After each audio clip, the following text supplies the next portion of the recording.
Justin, your mic is open. Stand by. Here we come. 3, 2, whenever you're ready. Hey, welcome to You Have Real Estate with me, attorney Justin Clark. Whether you're a first-time home buyer, renter, seasoned investor, or even looking to sell your home, this next 30 minutes is designed just for you. Think of like hitting multiple open houses, all from your living room, but with my attorney advice throughout the way.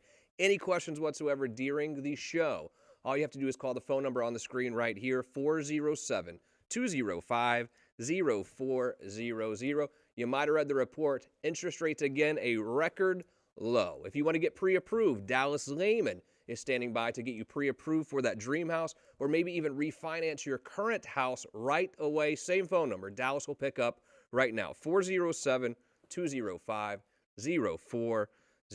Great show on tap today. You will not want to miss one single minute. But before we get started, it's time for the opening statement.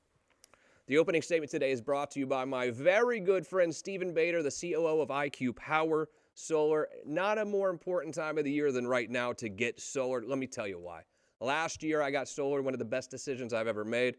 It took my electricity bill in the summer from $500 down to $50. But maybe even more importantly, at the end of the year, I owed money to the IRS. I was going to have to pay $10,000 to the IRS in taxes. But because I went solar, I got that solar tax credit. You know how much I paid the IRS? Zero. 0.0. I was going to have to write them a check for $10,000. You still have a little bit of time this year to save money with the IRS and save money on your electricity bill. Steve, how did you do it at my house? 3, 2. The election is over. Well, yeah, I know there's some arguments still, but for all intents and purposes, the election is over now. Assuming Joe Biden does take office here in January, how does that affect the economy? How does that affect those of you that are investing on Robinhood or heavily involved in the stock market? But more importantly for us, how does it affect the real estate market right here in Central Florida? And I will tell you, I'm still bullish on this market, despite what happened in the election. I'm bullish. Let me tell you why. Because of this pandemic, more people are moving to Florida this year and probably next year than maybe any time in our history. I think last year was 900 people a day. That number is going to increase. And as people come down here, what does that do to our market? It makes it continue to go up and up and up. And with the interest rates as low as they are, people are going to continue buying houses. And look at Florida, no state income tax whatsoever. We have the weather, we have the beaches. And quite honestly, if you compare the cost, the median cost of buying a house here in Central Florida versus virtually anywhere else in the country, our prices here are still very, very good. So while you hear people tell you, hey, it's a seller's market, you're overpaying for real estate if you buy right now, I totally disagree because I think our market is actually in a very, very good place. I see the market continuing to increase. But then again, if you're getting a 2.5% interest rate on your new purchase on your house, you cannot go wrong. I think investing in real estate right now is a fantastic idea, and we're going to really look more into these thoughts, and we're going to do that by asking real questions. And now it is time for Real Questions. Every Saturday here on the program, I ask real questions to the truly trend-setting people in Central Florida's real estate community. Today on the program, I am pleased to welcome two return visitors. On the residential side, Eric Mock is here. Hello, Eric. How are you? Yeah, I'm good. How are And you? then on the commercial side is Rob Keeler. Rob, welcome back. How are you, sir? Thank you, Justin. Thanks for having me. Let's start a little bit on the residential side, Eric, because I think people who are thinking about buying a house, selling their house, or whatever they're looking to do right now have the same question. And they're hearing the same thing. They're like, Justin, I can't believe that you're coming on this show every Saturday saying that the prices continue to go up. I mean, it is a seller's market, but what do you see happening over the next year in this residential real estate market? Well, right now, Justin, the inventory is not as much as it was a year ago, which has created even more of a demand and an increase in price.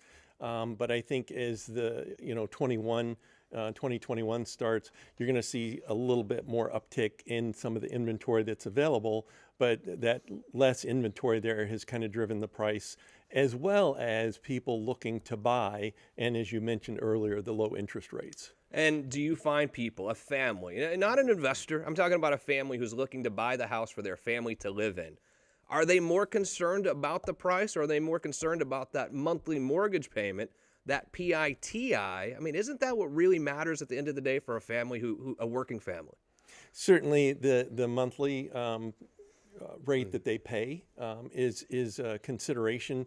I think the one thing that's really driving the Central Florida market for all the 4 counties here in Central Florida is, people are looking for that suburbia living, and they're wanting to get a little bit of property to get out of the rat race that's in the downtown areas. Yeah, and Eric has a few properties we're going to see here a little bit later in the show, too. We're going to take a tour together of some awesome real estate that's actually on the market right now. But also, Eric, and I don't mean to embarrass you, and we talked about it before, but I find your story fascinating in a lot of ways because you're recently into real estate, just in the last year or so. It's a second career for you. And I do think that there are people out there who are probably not happy with their jobs, maybe have gotten laid off, and they see real estate agents posting pictures about, being at the bar or hanging out all the time with their clients. And it can seem almost like an easy job where you have a lot of flexibility, or buying cookies for their open house on Sunday. And they think that that's all you do. And that's the only thing that you have to do to really be successful as a real estate agent. And I think what people don't understand is when you become an agent, when you become and I'm not saying don't do it. It can be a great career. But I just want to caution you that this is, it's a big leap of faith. And it was a big leap of faith for you because you go from knowing exactly what your paycheck's going to say on Friday or every other Friday to really being self-employed. How did you decide to make that leap of faith? Well, I think I'd mentioned to you before, I spent 30 years in the healthcare industry and wanted to make a change and took a look at it, talked to a couple of individuals that were in the real estate business. And I said, let me go ahead and make that jump. Yeah. And I took that leap of faith. It certainly is different, as you mentioned, when you're used to having a consistent income and then you enter a self-employment situation. There is flexibility, but the flexibility comes directly related to when the clients are, what's their need? What's the client's need? What are they looking for? Right. So that flexibility, when that client needs you, you're there and you're doing that. So there's a little bit of downtime, but the uptime and the ability to assist an individual and a family to buy that home, that dream home's very satisfying. Because I guess Facebook is lying, because according to Facebook, to be a realtor, you just have to go to a lot of bars and post pictures at the bar, and then the money just comes. I mean, that's what Facebook says, but there is a lot more to it than that, I assure you. What are some of the big challenges you would caution people about before they become a real estate agent? Well, there's a definite time frame. You go to class, you go to school, you pass exams, that type of thing. There's specific requirements to get the license. So there is some timelines that you have to target and hit. I entered right during the COVID hot time. Yep. And so even the testing centers were shut down. And so that caused a backlog. Now those testing centers and that backlog's virtually been eliminated. So that's, quite helpful, but it helps to do a little due diligence search in advance, try and ask those questions. There's several really good real estate schools here in town and very, very knowledgeable, very helpful people. The Orlando Realtor Association, they're a great organization and they could help with questions as well. If you're thinking about becoming an agent, I'm not trying to scare you in any way. I have a lot of realtor friends who are doing great. I think it's a wonderful career, and you do have flexibility. If you have a family, you do have some flexibility. You don't have to clock in at 8 a.m. or 9 a.m., but I just want to warn you that it takes, to be successful at it, it takes a lot of work and a lot of ingenuity, really. But I talked to Vivian Lehman, our boss, I guess, in a lot of ways, the other day, and she wanted me to tell you, if you are thinking about becoming an agent, she wanted to let you know you're welcome to call her anytime and talk to her about it. It doesn't cost you a penny. She just wants to help the younger agents coming up. And if you're thinking about it, talk to Vivian. Call her right now at 407-205-0400, and she'll talk you through it. It's for some people. It's not for everyone, Eric, sit tight for 1 second. I want to bring in Rob Keeler for a second because, Rob, we've talked before, and a lot of people don't understand. There is a big difference in working on the residential side as a real estate agent versus working on the commercial side. What are some of those differences? One of the glaring differences, Justin, is the let's just say you've got a commercial property that has an operator of sorts in it. I'm not talking about the Chick-fil-A's or the 7-Eleven type operators, but more so one that has a business that operates inside of a building, whether it be medical, it'd be senior housing. You've got a business component as well as the real estate component. So with those two combined, therein lies your value, whether it's performing good or poorly. I mean, it makes a difference. I remember back in the days of the dot-com bubble, which I'm a little bit afraid that we're heading to something a little bit similar to that, because I see so many people as I walk down the street or even in my office looking at their phone now, and you see, I know exactly what it is. It's the Robinhood app. We have this whole new group of younger investors because we've made it a lot easier to invest with this. And I think it's great. I love the ingenuity behind the Robinhood stuff, but I see all these people who have made a lot of money in the stock market this year on their own, doing it themselves without a lot of experience through Robinhood. And I'm not judging you. I'm proud of you for making money. But Rob, there's going to be some volatility, I think, in the stock market as we head into next year. And I am a little bit worried about something similar to this dot-com bubble happening again. If you have $200,000 to invest right now, knowing what's going to happen in the next year, what do you think you would do? Well, I mean, regardless, I guess, of the amount, it's the intent behind it, I believe. So an example would be whether it's 200,000 or you're looking to partner or even join in on a syndication. There's several real estate related opportunities out there on the commercial side. You may, for the investment purposes, if you're going to be a passive investor, you're going to want to align yourself with the professionals within the industry. You're going to want to come in and get some advice as to what's the best product to go in. Where is things trending? What is safe, not safe? What is recession proof, if you will? Yeah, I totally agree. Let's say I'm a business owner too, and I've had this question a lot as a business owner myself, because I have some friends who own the business and they want to rent. They like to own their house, but they want to rent their commercial location. And then I have other people, William Gregory, a good friend of ours, who has preached forever that I would never run a business in a location I did not own. Right. What is the right answer in that? I guess it just depends on the operator or the user of that. An example that I was actually going to mention today is like the sale leaseback scenario. So hypothetically, let's say you got a doctor. Yeah. He owns his own real estate. Is it wise for him to maintain and keep that ownership, or in his succession plan or strategy to exit or bring on partners, would it be wise to consider a sale of the property with a leaseback scenario where he becomes his own tenant in a sense, but creating an extreme amount of value depending on how the lease is structured at today's rates, at today's cap rates, right, and allowing the purchaser of the real estate to take advantage of obviously the interest rates that exist. So it's very sophisticated, requires a lot of professional advice, and thanks to your firm and Vivian, you guys have it all under one roof. That's great. So let's do this. Sit tight for a second, Rob. Let's take a quick break, but I don't want you to go anywhere, because when we return, I'm going to show you some properties that are on the market right now. I'm going to show you what you can get for your money in Central Florida right this moment. You might even want to see these properties this weekend.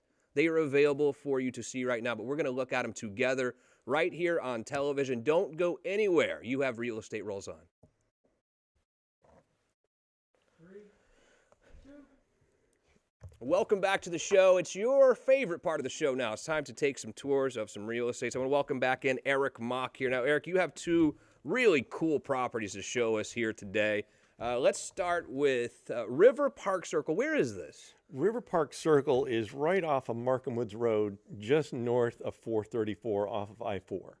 And it's in the Springs Landing subdivision. I think I know it. Wait, this is, I know exactly where this is. A lot of great, it's like right on the Springs, I believe. It is. That's a exactly. cool neighborhood. It is, exactly. This is a wonderful opportunity. It's a 4-bedroom, 2-bath, 2,545 square feet, 2,545 square feet.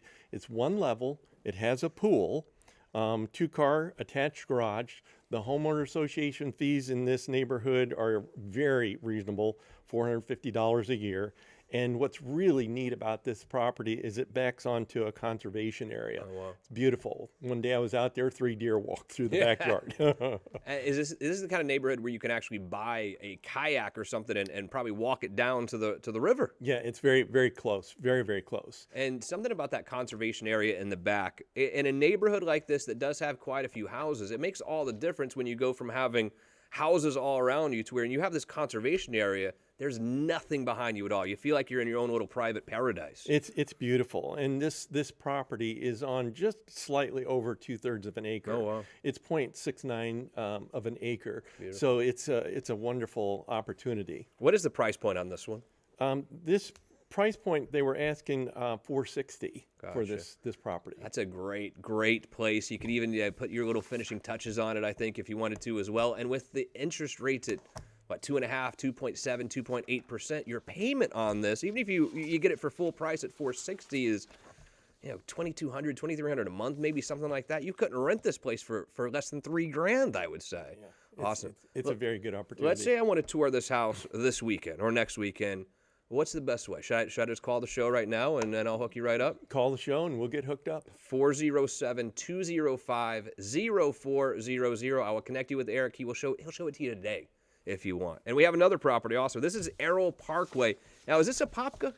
This is in Apopka. Okay. Errol Estates. It's a very established neighborhood. It's off of 441 and in now very close proximity to the 429. So it's very convenient with the 429, connecting north, and at some point here in the very near future will be all the way completed all the way over to I-4 on the north side of town. This is a short sale. This is a 4-bedroom, 1-bath. It's 3,551 square feet. It has a private pool. Again, the homeowner association here in this neighborhood, very inexpensive, $280 a year, Justin. Wow. That's incredible for a homeowner association. And this property is just slightly over a half acre. It's 0.54 of an acre. Which is a pretty good amount of space in Florida for sure. Yes. I know my neighborhood's like 0.1 or 2 or something. Yes. I feel like we're right on top of our neighbors. It makes a big difference having a little bit of space like that. And I'm sorry, price point on this? This one is 380. 380. 380,000. Wow, look at that lake over Yeah. there too. Yeah. This is in the backyard. Yeah, well, that's right in the backyard. Yeah. You can see it there just off the side of the house I there. could see myself doing a lot with that backyard right there, It's wide open. What a great place. If you'd like to see this property, again, I'll connect you with Eric, 407-205-0400. Excellent job, Eric. Are you going to stick around for the Real Estate Roundtable? I will. Beautiful. Now, we have a couple other properties to show as well, but these are a little bit different. Let me bring Rob Keeler back in here, our commercial guru, so to speak. A lot of people wonder, how do I make money in commercial real estate? And you're going to give us some ideas of how commercial real estate really works and having some foresight. I mean, this is a good way to make money. Tell me about this. So the property we have up here, and it's not a specific property per se. So this is more of an idea where you, I'm sorry, can we restart? No, that? no, it's fine. We're just talking. So it's like a healthcare, senior housing would be a good thing to put there, probably, right? Well, this is more of speaking towards the off-market investor, whether you're an investor, whether you're a partnership or syndication. These are products and properties for that type of investment.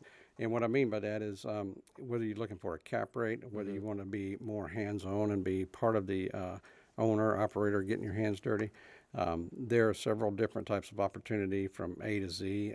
Budget-wise, we've got some off-market properties that I can get you involved in from anywhere between $2 million to north of $25 million. So it's pretty all over the place. Let's say I'm a business owner and I do want to buy something. I don't have anything in mind.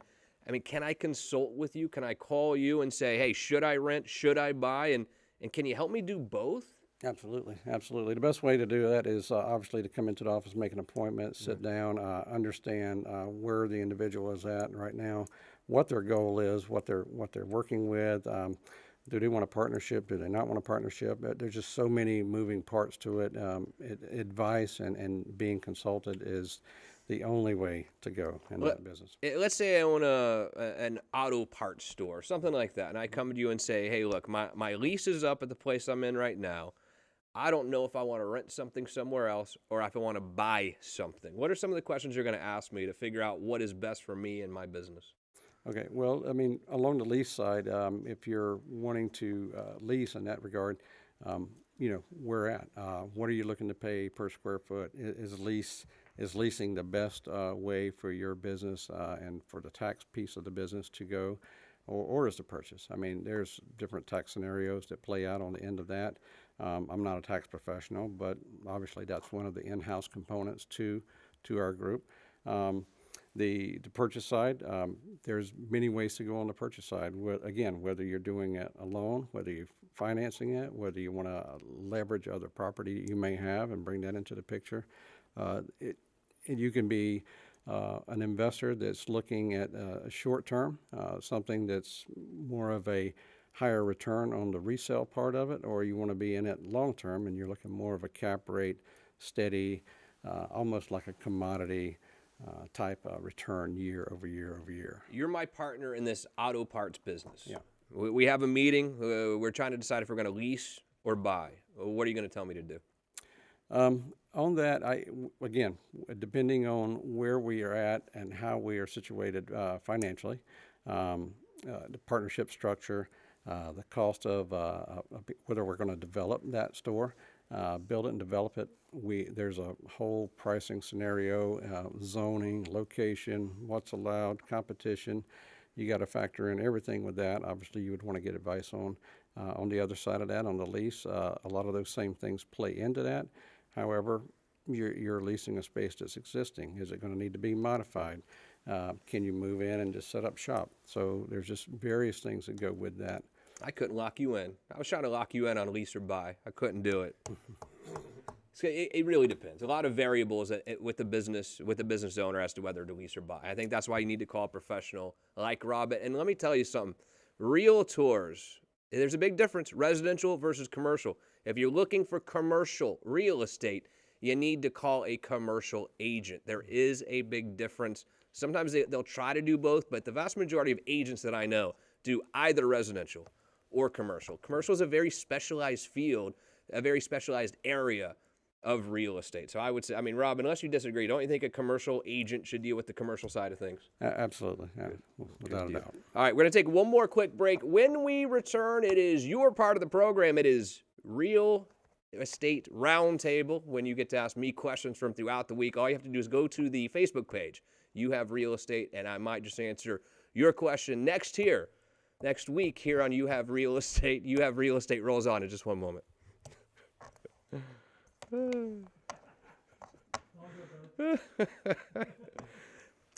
Hey, welcome back to the show. It's time for the Real Estate Roundtable. Let's go to Maria in Castleberry. Should I wait until after the new year to buy a home? Eric, let's start with you. What do you think? You certainly can. It's just what is your tolerance for what your interest rate might be at that point. We certainly know what they are right now. And I just came through a refinance and very happy that I did. Yeah, and I went with Dallas at You Have Mortgage. Good deal. And I couldn't be more happy. Candace up in Marion County. Candace, thank you for watching. How do prices differ up here in Marion County versus down there in Orlando? What about from the commercial side? What do you think, Rob?